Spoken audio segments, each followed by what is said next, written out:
একটা under construction building, এবং এই বিল্ডিং গুলোকে আমরা বেশি টার্গেট করি কারণ এখানে কনস্ট্রাকশন করবার কারণে অনেক পাত্র থাকে যেগুলোতে পানি, স্বচ্ছ পানি থাকে এবং লার্ভার উৎপত্তি স্থল হতে পারে। এটাকে আমরা মানে নোটিশে নিয়ে অ্যাড্রেস করে আমাদের কর্মীরা এই জায়গাগুলোতে বারবার যায়, পরিষ্কার পরিচ্ছন্ন রাখার চেষ্টা করে। এবং একটু আগে যেখানে আমরা জরিমানাটা করেছি, এই ম্যাজিস্ট্রেট জরিমানাটা আমরা করেছি, ওখানে ঠিক 7 দিন আগেই আমাদের সিটি কর্পোরেশনের মশক নিধকের কর্মীরা গিয়েছে, পরিষ্কার পরিচ্ছন্ন করেছে, তাদেরকে বলে দিয়ে এসছে এবং আমরা নোটিশও করেছি। আজকে আমি যখন ট্রান্সপোর্টে গেলাম, আপনারা নিজেরা খেয়াল করেছেন যে ওখানে 4-5টি পাত্র থেকে আমরা শত শত লার্ভা পাওয়া গেল। তো ওখানে ম্যাজিস্ট্রেট ছিল আমার সাথে, ম্যাজিস্ট্রেট সাথে সাথে তাদের 50,000 টাকা জরিমানা, অনাদায়ে 2 মাসের জেল দিয়েছে। আসলে টাস্ক ফোর্স করার উদ্দেশ্য হচ্ছে যে আমরা একটু সময় সময় বিভিন্ন জায়গায় যাব এবং মূল ভূমিকাটা আপনাদের মাধ্যমে আমরা নাগরিকদের একটু সচেতন করব। এখানে কিন্তু আমাদের আসার কথা ছিল না, এটা একটা গণপূর্ত স্টাফ কোয়ার্টার। আমরা পায়ে হেঁটে যেতে তো হঠাৎ মনে করলাম যে ভিতরে গিয়ে আসি। এত বাজে অবস্থা এখানে, গণপূর্ত তারা কোনো পরিষ্কার পরিচ্ছন্নতার অবস্থা নাই, এখানে ড্রেন ব্যবস্থা নাই। এবং আমরা এখান থেকে যে ফুলের টব, বালতি, বিভিন্ন জায়গা থেকে আপনাদের উপস্থিতিতে স্বচ্ছ পানি নিয়ে পরীক্ষা করে দেখলাম, এখানেও এই কোয়ার্টারের মধ্যেও শত শত লার্ভা, এবং এগুলোই আপনার মশাতে রূপান্তরিত হয়ে কামড় দিলে এবং এদের রক্তের প্রয়োজন, রক্ত ছাড়া এরা পরবর্তী প্রজনন করতে পারে না। এই কারণেই দেখলেন যে এই কোয়ার্টারের মধ্যে প্রায় 700 পরিবার থাকে।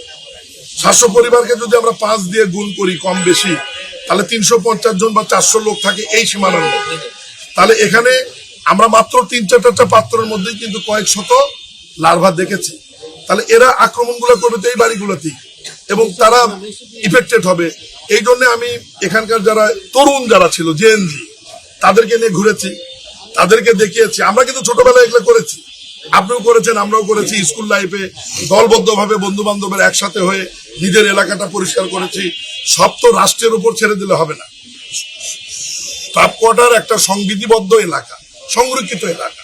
এখানকার প্রত্যেক বাড়ির ইয়ং ছেলেরা যদি একত্রিত হয়ে, বন্ধু বান্ধবরা যদি নিজেরা পরিষ্কার করে, গণপূর্ত বিভাগ আছে তাদেরকে আমরা অনুরোধ করলো, তারা যদি এটা পরিষ্কার করে দেয়, তাহলে কিন্তু এই জিনিসগুলো আমাদের দূরীভূত হওয়ার সম্ভাবনা থাকবে।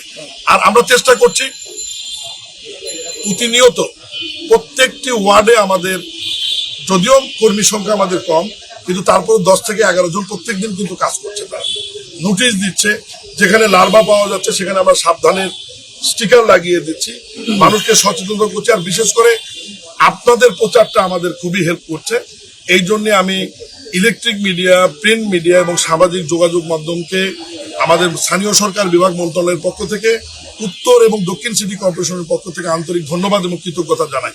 কারণ আপনাদের এই নিউজটা যাওয়ার কারণে এই লক্ষ কোটি মানুষের কাছে তো আমাদের পক্ষে পৌঁছা সম্ভব না, এটা দ্রুত পৌঁছে যাচ্ছে এবং তাতে মানুষ যেটুকু সচেতন হওয়ার হচ্ছে, তবে সবাইকে সচেতন হতে হবে, সচেতন হবে। আমরা তো বাড়ির বেলকুনিতে, বাড়ির ছাদে আমাদেরকে এক্সেস দেওয়া হয় না, তালা দিয়ে রাখা হয়। এবং সিটি কর্পোরেশন লোক, গতকাল আমি উত্তরে অভিযোগ শুনেছি যে সেখানে আইডি কার্ড দেখালেও তারা বলে যে না, আমরা ভিতরে ঢুকতে দেবো।